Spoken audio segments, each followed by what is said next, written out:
morning from glorious Goodwood.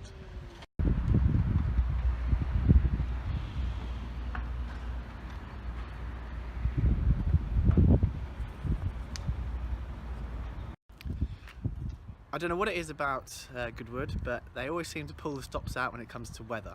Just a week ago, the two-day test that they had for the members meeting was snowed off completely. But I'm thankful to say that when I've rocked up this week, that it is a beautiful blue sky and there's quite literally not a cloud in the sky. It's a little bit damp. We've had a little bit of an overnight rain, as you can see, surface is still quite shiny. But we are here for a bit of members meeting testing.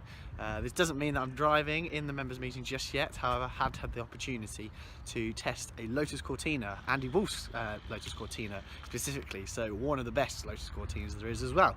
So I can't pass down that opportunity, so hence why I'm down here just for the morning, because I'm going to be doing something that I've never done before, which is testing 2 cars at 2 circuits in one day. More on that a little bit later on when we start to shoot up the A3, M25 and M1 to Donington Park later on. But yeah, let's go check out the car. Let's go have a look at that in detail and then get out on track. Hopefully it may dry before I start to leave anyway, so let's go.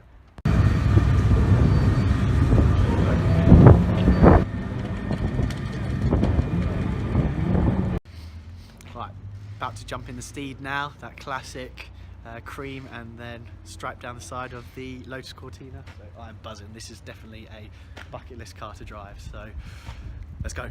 It's always a bit slippy out there as well, which is going to make it exciting, so we'll cut some on board now.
Massive tour, so I was like, right, just make life easier enough for myself as possible.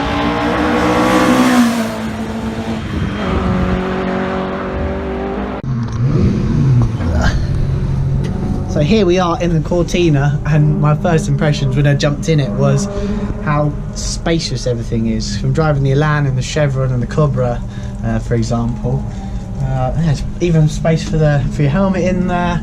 Massive headroom and everything. Look at those dials, awesome. Revs all the way up to 8.3. Amazing 1600 twin cam engine. And this is Andy Wolfe's own car, and you can just see the level of detail that he's gone to with everything. It looks absolutely amazing in here. So yeah, this is our driver's eye view for the next session. Just been out the first time out, and it was very slippy. Very patchy, so very inconsistent. So it made it quite I was putting my feelers out, trying to be as gentle and smooth as you can, but yeah, it's just so playful, so controllable when it does slide, and it will once I get mine, I think on the second session, and hopefully it was a bit more dry, a bit more consistent sessions, I'll feel a bit more comfortable in the car. But yeah, even on the damp patches in a straight line, the rear wheels are spinning up, which is pretty mad, again from a 1600 engine. So yeah, let's jump out for session number 2, and we'll go driver's eye view this session as well, and yeah, take you on board what it's like to drive a 1963 spec. This is Lotus Cortina, as driven in the Goodwood members meeting. Let's go.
was more like it. Yeah, good, huh?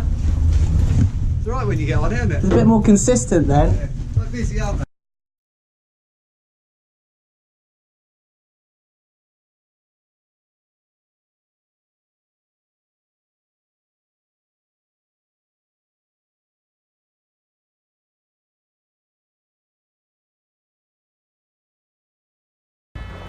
Right, I'm just going to take pictures of these and things. Cool, I'll see you in a sec, mate. So that is the morning all wrapped up at Goodwood now. I am now going to stay in my race suit, which is an absolute cardinal sin in terms of motorsport. The one unwritten rule of motorsport is don't wear your race suit away from the racetrack. However, as I'm going straight to another racetrack and then probably going to be jumping straight in another car, I'm going to stay in my race suit and head up to Donington Park now for the British GT Media Day. So we will fast forward to there and catch up then. Ciao, ciao.